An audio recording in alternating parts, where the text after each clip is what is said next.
E eu sempre falo aqui que a gente gosta de ajudar as pessoas. Hoje nós vamos, direto do cantinho do bate-papo, falar sobre terapia comportamental. Às vezes as pessoas utilizam algumas técnicas para ajudar no tratamento de ansiedade, depressão, algumas fobias. Por isso, nós convidamos ele, que é especialista em medicina comportamental, José Carlos Carturan. Obrigada pela gentileza da presença, José Carlos. Eu que agradeço o convite. Boa tarde.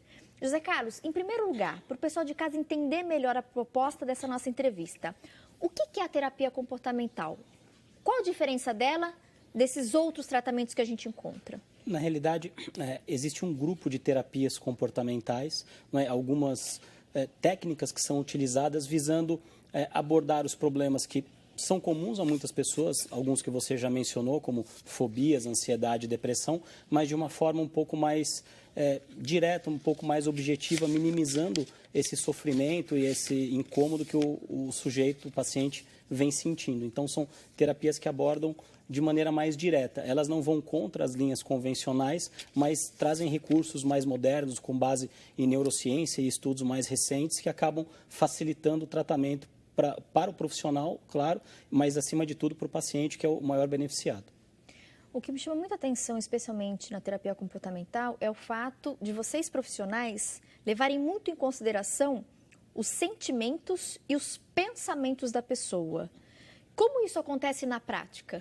Na realidade, a pergunta foi muito oportuna, porque são duas coisas que, num primeiro momento, parecem contraditórias, não é, sentimento e pensamento, mas elas estão diretamente interligadas. Por meio do nosso padrão de pensamentos, nós geramos sentimentos internos, temos sentimentos internos. E por meio dos nossos sentimentos, nós temos padrões de pensamentos. É um mecanismo que a gente chama de retroalimentação. Então, eles se fortalecem um ao outro. Se os pensamentos e as emoções são prejudiciais, nocivas, como no caso de uma depressão, onde a tristeza é um sentimento que fica muito aflorado, essa roda começa a girar de uma maneira que não é legal para o paciente. Em contrapartida, se nós agimos em uma dessas duas variáveis, ou pensamento ou emoção, ou até nas duas, ao mesmo tempo, a tendência é que nós mudemos a direção dessa roda e ela continue a girar de uma maneira mais satisfatória para o paciente. Pensamentos e emoções estão diretamente ligados e as terapias comportamentais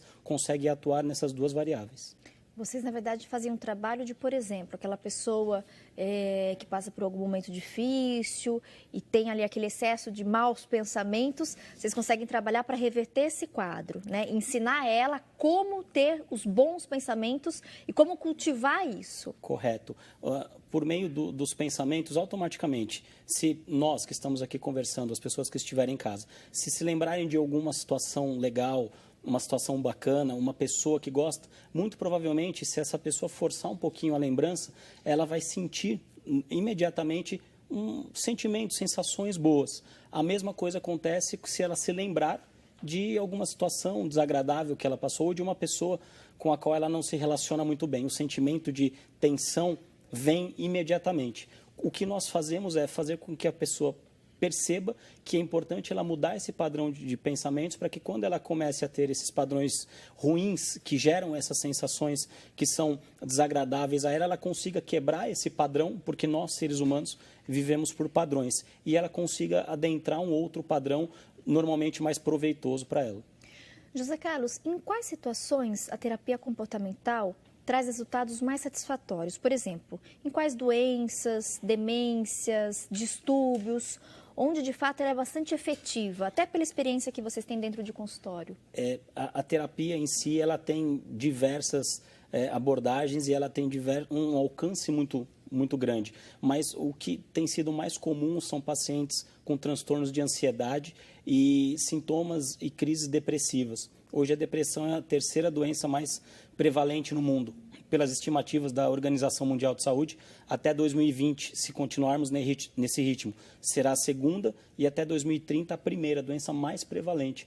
E a tendência é que as pessoas tratem a depressão, e esse é só um dos exemplos, muito à base de medicamentos, mas esquecendo o acompanhamento terapêutico.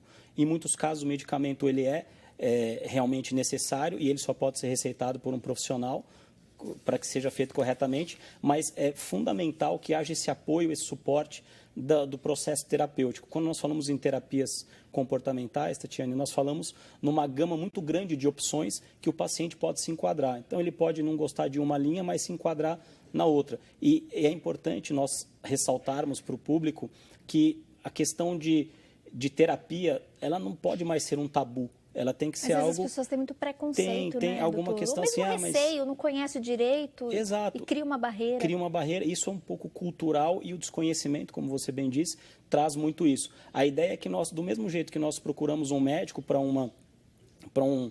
tratar de uma pneumonia, de uma gripe, que nós procuramos um cirurgião dentista para tratar de um problema odontológico, um fisioterapeuta para nos auxiliar, nós possamos procurar também um psicoterapeuta ou um terapeuta para nos auxiliar em males emocionais que são tão comuns hoje no nosso dia a dia. Até o nosso ritmo atribulado faz com que isso aconteça mais frequentemente. E hoje a terapia comportamental, especialmente, ela tem ajudado muito também aquele grupo de pessoas que apresentam algum tipo, né, de síndrome do pânico, por exemplo, ou aquele medo exagerado de dirigir, de falar em público. E às vezes, dependendo da profissão, inclusive isso pode comprometer bastante. A própria síndrome do pânico muda totalmente a vida do indivíduo, o convívio do indivíduo com os outros. E ela tem se mostrado bastante satisfatória nesse sentido, né, doutor? Certamente, porque todos esses casos mencionados, principalmente as fobias e os medos, e é interessante porque o medo de falar em público é um dos maiores medos da humanidade. As pessoas têm mais medo de falar em público do que medo de morrer, para que nós tenhamos uma ideia do alcance disso. São terapias muito objetivas, então isso faz com que o paciente que passa por uma situação dessa, que são normalmente situações limitantes, acabe encontrando um caminho mais rápido para isso, justamente porque esse tipo de terapia ele foca no que a gente chama tecnicamente de gatilho. Então, normalmente, quando a pessoa tem um episódio de síndrome do pânico ou alguma coisa desse tipo, tem um gatilho que a gente fala que dispara isso. Isso é um registro que a pessoa tem no cérebro, na mente, e que, de alguma maneira, é disparado, ou por uma coisa que ela ouve, ou por uma situação de estresse que ela passa. Um trauma ou algo semelhante, e a tendência é que isso dispare, né, esse gatilho, e ela passe a ter recorrentes episódios de uma síndrome do pânico, de um transtorno de estresse pós-traumático, que é algo que infelizmente tem sido cada vez mais comum. Então, são pontos que, por meio dessas terapias, se vai direto ao ponto e, fora um processo mais amplo que também é feito, a ideia é fazer com que a pessoa deixe de sofrer com aquele mal que está cometendo naquele momento. Então, vai direto ao ponto, remete isso, resolve isso, e aí faz todo o tratamento, elabora-se todo um conteúdo mental e emocional para que ela se sinta bem e isso não volte, ela não tenha nenhuma recidiva. Perfeito. Doutor, claro que a gente leva em consideração que cada indivíduo é único, né, individual, e, portanto, o tratamento pode variar de uma pessoa para outra. Mas, em média, só para a gente ter um pouquinho mais de noção e conhecer mais sobre esse assunto, de repente, uma pessoa que apresenta um problema de ansiedade, de depressão, procurando uma terapia, né? Como é que funciona essa questão do programa da estratégia? Então, em relação aos encontros, são semanais, diários, mensais? Geralmente, quanto tempo dura uma sessão? É correto usar o termo sessão mesmo? Sessão. Como é que funciona isso na prática mesmo, nesses encontros, doutor? Como você bem disse, isso varia bastante de uma pessoa para outra, mas a ideia é que sejam encontros semanais, a ideia é que a pessoa procure um profissional qualificado, gabaritado para fazer esse tipo de intervenção e a tendência, Tatiane, é que sejam intervenções mais breves do que a terapia convencional. Então, há casos de processos depressivos que associados a medicamentos e a outras estratégias, porque nas terapias comportamentais mais breves, a gente dá algumas tarefas para a pessoa. Então, ela passa pela sessão durante a semana e ela sai com uma tarefinha para fazer, porque nós mesclamos ali terapias cognitivas, neurociência, programação neurolinguística, coaching, um monte de coisas. Apesar do coaching não ter um enfoque terapêutico, essa questão do plano de melhoria, né, da tarefinha para a semana seguinte, acaba ajudando a pessoa e isso faz com que ela automaticamente mude os seus padrões atuais e passe a rodar numa outra frequência. A gente usa muito esse termo.